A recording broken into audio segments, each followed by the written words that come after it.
Traders point அன்பர்களுக்கு சிறப்பு வணக்கம். நம்ம டிஸ்க்ளைமர் எடுத்துக்கிறோம். நம்ம செபி ரிஜிஸ்டர் அட்வைசரோ ஆர்ஐஓ கிடையாது. நம்ம இங்கே பேசக்கூடியது எல்லாமே தகவலாக மாத்திரமே பார்க்கப்படணும். இது யாருக்கும் முதலீடு சம்பந்தமாகவோ பங்குகளை வாங்கவோ விற்கவோ நமக்கு எந்த ஆலோசனையும் கொடுக்கப்படுறதில்ல. எல்லா தொழிலையும் ரிஸ்க் இருக்கும். ரிஸ்க்கை புரிஞ்சுட்டு எச்சரிக்கையோட தொழில் செய்யும்போது எல்லாமே நல்லா இருக்கும். நம்மளை ஆதரிக்கிற அனைத்து நல்ல உள்ளங்களுக்கும் நன்றி. வளமுடன் வாழ்க. நண்பர்களே, நம்ம வந்து நிஃப்டி 50ல் ரிசல்ட் பப்ளிஷ் ஆன கம்பெனிஸாக தான் நம்ம பார்த்துட்ருக்குறோம். அந்த வகையில் அந்த வரிசையில் இப்போ நம்ம பார்க்கக்கூடியது நெஸ்லே இந்தியா. நெஸ்லே இந்தியா வந்து ட்ரெண்ட் லைன் கிளாஸிஃபிகேஷன் என்ன சொல்கிறாங்கன்னா எக்ஸ்பென்சிவ் பெர்ஃபார்மர் அப்படின்னு தான் சொல்கிறாங்க. இப்போ கரண்ட் ப்ரைஸ் 2466 இருக்குது. டியூரபிலிட்டி ஸ்கோர் வந்து 85 இருக்குது. ஃபினான்ஷியல் ஸ்ட்ரென்த் வந்து நல்லா ஸ்ட்ராங்காக இருக்குது. பட் வேல்யூஷன் ஸ்கோர்னு பார்த்தோம்னா 11.7 ரெட் கலரில் வந்துருச்சு. இது எக்ஸ்பென்சிவ் வேல்யூஷன் அப்படின்னா ரொம்ப வேல்யூஷன் கூட இருக்குது அப்படிங்கிறது அதோட பொருள். மொமெண்டம் ஸ்கோர் 44 இருக்குது. இது நியூட்ரல் ட்ரெண்டுன்னு காட்டுது. இதே இது வந்து இன்னும் கொஞ்சம் கீழே இறங்கிருச்சு, 40க்கு கீழே எல்லாம் வந்துருச்சுன்னா டவுன் சைடு வர ஆரம்பிச்சிடும். 35 கீழே வந்துட்டாலே டவுன் சைடு வரணும், டவுன் ட்ரெண்டுன்னு காட்ட ஆரம்பிச்சிடும். இப்போ வரைக்கும் இது நியூட்ரல் ட்ரெண்டாக தான் காட்டிக்கிட்டு இருக்கு. அனாலிசிஸ்ட் ப்ரைஸ் டார்கெட் வந்து 2624ன்னு வச்சுருக்கிறாங்க. இது வந்து எப்படி வருதுன்னு தெரியல. நம்ம கால்குலேஷனில் அப்படியெல்லாம் வரல. இவனோட ஃபினான்ஷியல் கீ மெட்ரிக்ஸ்னு எடுத்தோம்னாக்க இன்ட்ரெஸ்ட் கவர் ரேஷியோ 41 இருக்குது. கரண்ட் ரேஷியோ 0.9 இருக்குது. நீ 1ன்னு வச்சா கூட கமாண்டபிலிட்டி ரெண்டுத்துலேயுமே நல்ல கமாண்டபிலிட்டி இருக்குது. ரிட்டர்ன் ஆன் கேபிட்டல் எம்ப்ளாய்டு 82% எடுக்கிறாங்க. அதாவது 100 ரூபா போட்டால் 82 ரூபா கிடைக்குது. அதே இது ரிட்டர்ன் ஆன் ஈக்விட்டின்னு போட்டோம்னா 100 ரூபா போட்டோம்னா 117 ரூபா கிடைக்குது, 117%. அதனால பிஸ்னஸ் ரிட்டர்ன் இதெல்லாம் நல்ல பெர்ஃபார்மன்ஸஸில் நல்லா ஸ்ட்ராங்காக இருக்குது. டெப்ட் டு ஈக்விட்டி ரேஷியோ 0.01ல் இருக்குது. ஸோ 0.01ல் இருக்குது. அப்போ கடனே இல்லைன்னு நம்ம சொல்லலாம். பட் இங்கே பிஇ வந்து 74%, ப்ரைஸ் டு புக் 71% காட்டுது. காரணம் என்னன்னாக்க இந்த புக் வேல்யூக்கும் மார்க்கெட் ப்ரைஸும் அட்ஜஸ்ட் ஆகலை. எப்போ அட்ஜஸ்ட் ஆக போகிறாங்கங்கிறது நமக்கு தெரியல. அதனால இது ஒரு இது. அப்போ இப்போதைக்கு எவ்வளவு இருக்குங்கிறது இப்படி காட்டுது. எவ்வளவு அட்ஜஸ்ட் ஆகுதோ அதுக்கப்புறம் தான் நம்ம பார்க்கணும்.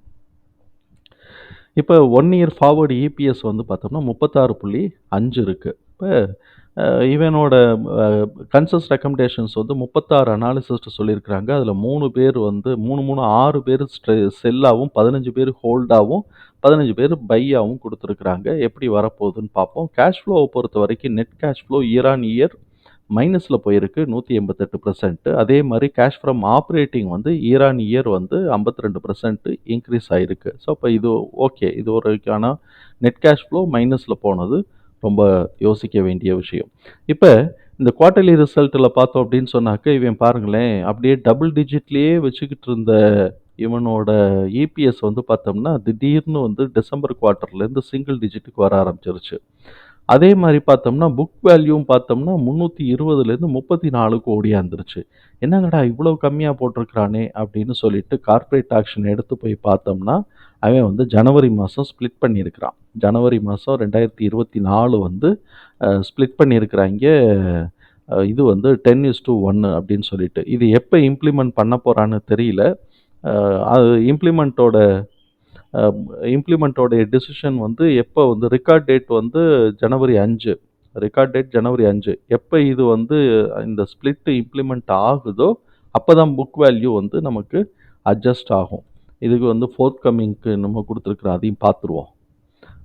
இப்போ வந்து வேறு மிச்ச கம்பெனிஸ்லாம் எதெல்லாம் ஸ்ப்ளிட் ஆப்ஷன்ஸ் இருக்கோ அதுதான் அதை கொடுத்துருக்குறாங்க. நம்ம அப்புறமேட்டுக்கு பார்த்துக்கலாம் அதெல்லாம். இப்போ வந்து இது எப்போ வந்து இந்த புக் வேல்யூ அட்ஜஸ்ட் ஆகுது அப்படிங்கிறத நம்ம பார்க்கணும்.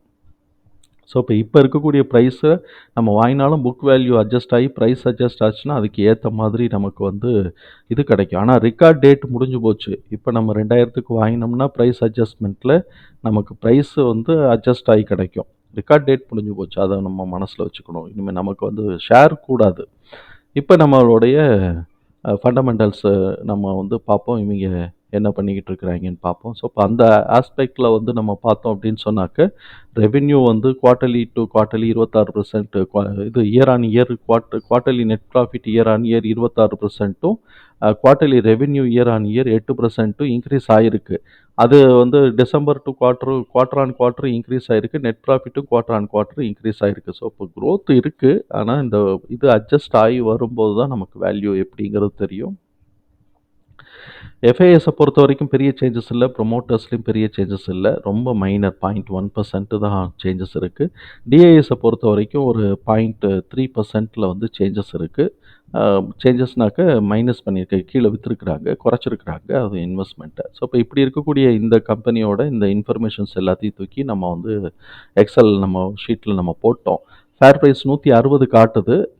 நம்ம எடுத்திருக்கக்கூடிய வேல்யூ வந்து 798. இப்போ இருக்கக்கூடிய கரண்ட் ப்ரைஸ்க்கு உண்டானதில் 798ன்னு எடுத்திருக்கிறோம். அது அட்ஜஸ்ட் ஆச்சு அப்படின்னு சொன்னால் அதுக்கு ஏற்ற மாதிரி அட்ஜஸ்ட் ஆகும். அது அட்ஜஸ்ட் ஆகும்போது அப்போதைக்கு பார்த்துக்கலாம். இப்போ இந்த புக் வேல்யூலாம் நம்ம போட்டோம். இப்படி போட்டோம் அப்படின்னு சொன்னாக்க சர்ப்ரைஸ் ரிசல்ட் வந்துச்சுன்னா 798க்கு தான் அந்த சர்ப்ரைஸ் ரிசல்ட் இருக்குது. ஆனுவல் எஸ்டிமேஷன் வந்து பார்த்துச்சுன்னா 966 ஆகும். இபிஎஸ் டிடிஎம் அடைஞ்சாங்கன்னா 958ஆகவும் இருக்குது. ஸோ இப்போ 958லேருந்து 966 வரைக்கும் ஒரு ஸ்கோப் இருக்குது. அதே மாதிரி இப்போ இருக்கக்கூடிய லேட்டஸ்ட் குவார்ட்டரோட ப்ரைஸுன்னு நம்ம பார்த்தோம்னா 884 வர்றதுக்கு வாய்ப்பு இருக்குது. நெக்ஸ்ட் குவார்ட்டரோட இபிஎஸோட டிடிஎம் 8.27 வருது. அப்படி வந்துச்சுன்னா 788 778. ஸோ அப்போ இந்த 2 செட் ஆஃப் வேல்யூ அண்ட் இந்த 2 செட் ஆஃப் வேல்யூ மாத்திரம் நம்ம மார்க் பண்ணால் போதுமானது. ஒரு செட் வந்து 958 to 966, இன்னொன்று வந்து 878 to 884. இந்த ரேஞ்சை நம்ம வந்து மார்க் பண்ணால் போதும்.